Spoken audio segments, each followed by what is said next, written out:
Okay, one more time.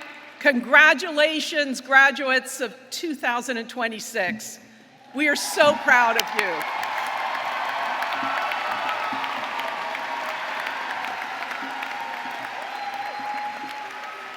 Families, friends, faculty, staff, trustees, distinguished guests, thank you for joining us today to honor our graduates.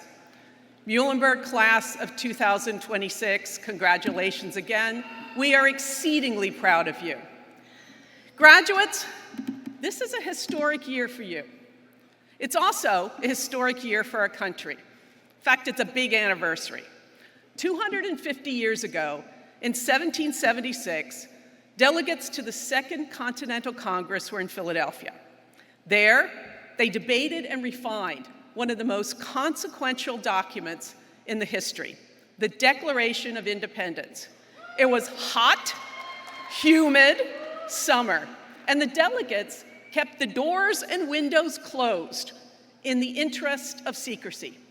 John Adams described the experience as parching under the fierce heat of dog days. Nonetheless, they made pivotal decisions that defined their future and ours. They set down fundamental truths, unalienable rights on which to build a nation. They were imperfect human beings and products of their time, but they did hard things, and they took big risks in service to the common good. Your alma mater, Muhlenberg College, was founded 72 years after the signing of the Declaration. And as you know, it was named in honor of Henry Melcher Muhlenberg, a key figure in colonial America. He too did hard things in service to a brighter future. A minister and an immigrant from Lower Saxony in what is now Germany, Muhlenberg led the establishment and growth of the Lutheran Church in America, ministering and caring for thousands. He was a religious leader and organizer who took action in very real ways to improve the world around him. By the time that Thomas Jefferson, Benjamin Franklin, and John Adams were meeting in Philadelphia, he had retired to his home in Trapp, Pennsylvania, about 40 miles south of here. I don't know if Henry and his wife, Anna Maria, were trying to create an American dynasty that would lead and serve in a fledgling democracy, but they certainly gave it their best shot as parents of 11 children, including the nation's first Speaker of the U.S. House of Representatives, a world-renowned botanist who was also a college president, and a famous Revolutionary War general, General Peter Gabriel Muhlenberg. In 1776, Peter Gabriel Muhlenberg, like our country, was at a pivotal moment.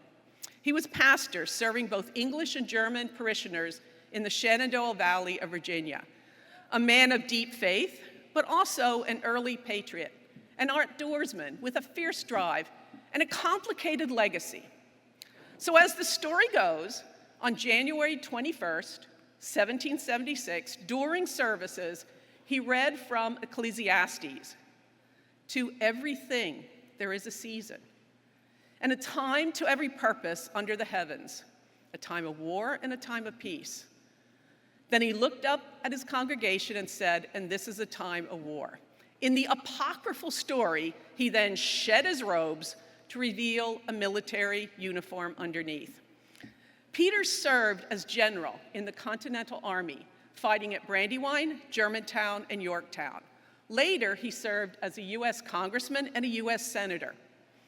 Like the signers of the Declaration, he made a pivotal decision that defined his life and ours, a big risk in service to a brighter future and the common good. So why all this history today?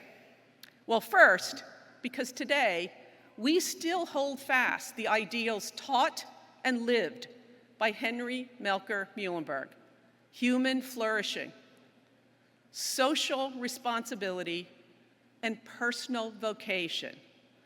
The belief that as you learn and grow, you are called to find your path in a way that betters the world.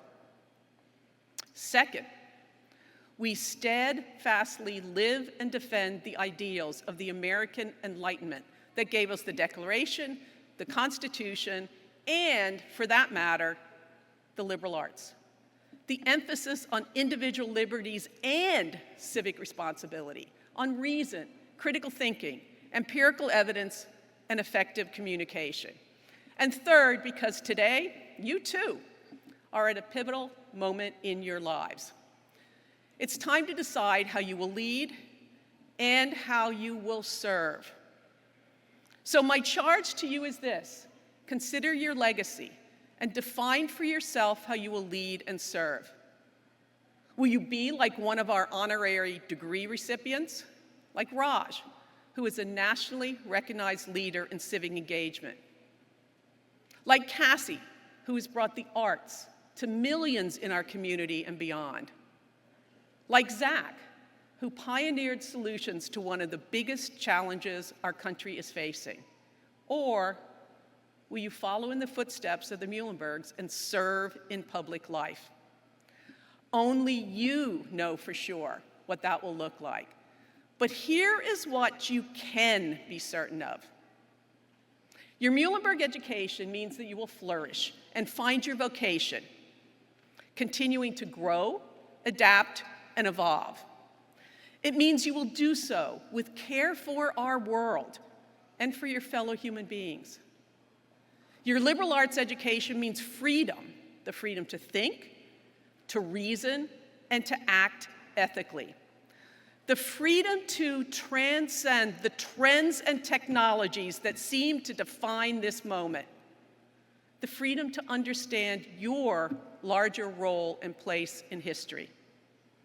And it means responsibility, using your talents for the betterment of the world, to live the values you cultivated here, to be exactly what our world needs: extraordinary mules. So congratulations, class of 2026. Now go and change the world.